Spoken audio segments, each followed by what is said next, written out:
Hello, I'm Lawrence King, Chair of the Burton Joyce Parish Council. We're here today to look at the Burton Joyce Community Garden, a long-term project initiated around 2017 by the Burton Joyce Parish Council to protect and enhance this landmark site in the centre of the village, to create a place for community, a useful and attractive facility and amenity for all the residents of Burton Joyce.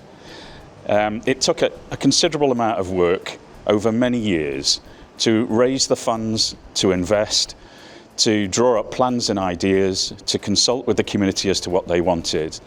But we now have this fantastic facility which has transformed not only the old school building site, but also the centre of the village. And we look forward to people of all ages being able to utilise this facility in coming years. Hi, I'm Jessica Sherrin. I'm the Parish Clerk at Burton Joyce Parish Council.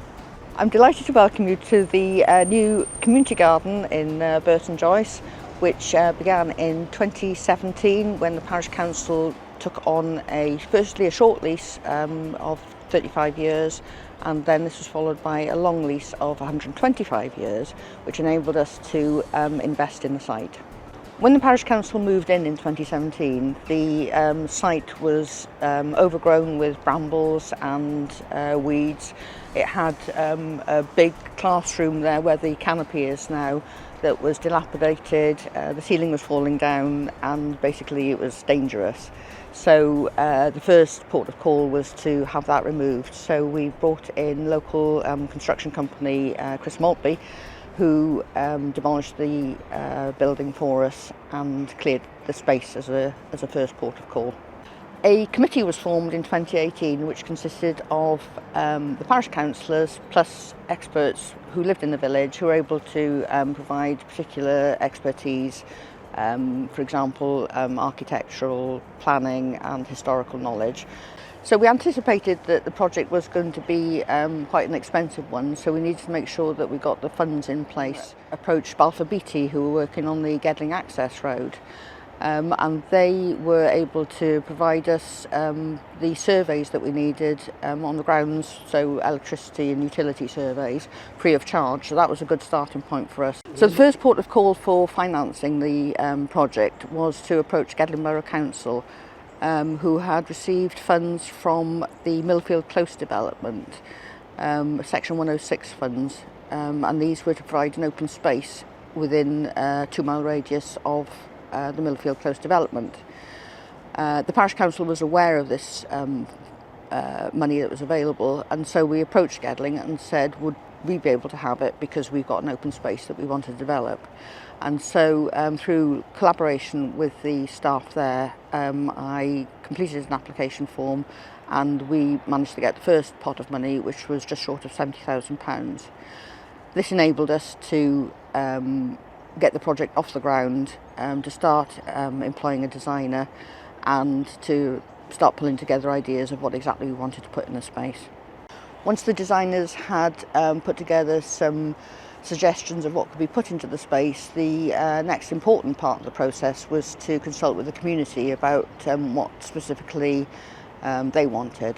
So we held a number of open days at the old school building with displays, questionnaires and so on, so that people could say what kind of canopy they like, what kind of pathways they liked, and what facilities they'd like to see in the garden. The type of canopy was one of the biggest questions to be asked, because we'd been looking at tensile structures and other wooden structures, and decided that we wanted something that was really quite permanent and had longevity. So the one that we concluded would be the best is the one that you see here, which is the glulam canopy, which was more expensive than others, but we hope that it's a good investment and will last a long time. Another big question for us was the type of surfaces for the pathways. We wanted something that was going to be accessible for pushchairs and wheelchairs, and not bleed into the surrounding areas to make it easy for maintenance. So having considered gravel and other less expensive options, the conclusion was that the resin-bound gravel that you see here would be the best one. The choice of benches was also important to us. We needed to make sure that there was good quality permanent seating in the garden that would last a good long time. So we wanted them to fit in with the design of the curved pathways and the curved canopy, and so we've got a nice big curved bench which is behind me here.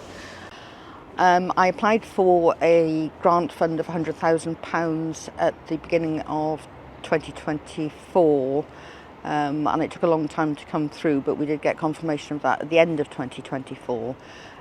So once we had that confirmation, we were able to go ahead with implementing the big plans that we had to have the canopy and the pathway and the benches. While we waited for the project confirmation to come through, we decided that we would upgrade the front of the building that was also looking quite scruffy. And we thought that it would be a good idea to uplift that so that when the garden was finished, that the whole area looked nice. To do this, I applied for another grant of £5,000 from Gedling Borough Council from their Towns Fund, and that was to provide the benches and the bins that you see in the garden. So at this point, we recruited Bentley Project Management, who's a local firm, who were able to put together the tender packs for us and go through their procurement process of getting 3 quotes and providing those 3 quotes to the Parish Council so that we could choose which one we thought was most appropriate. The contractor that we selected was Whiting's Landscaping, who have been absolutely fantastic in the whole process. They've had a very can-do attitude to everything, been very helpful, and we were pleased that we'd selected them. The works finally started in September 2025 and actually took 10 weeks in total from start to finish, from when the first spade went in the ground to when we opened on the 6th of December. It has taken a considerable amount of work, and my thanks go to all of the staff and volunteers on the Community Garden Committee who put in so much effort to help define and provide the community garden. I have to give recognition to the clerk of the parish, Jessica Sherrin, who has spent many hours and days working on all of the grant applications. And very successful grant applications they've been.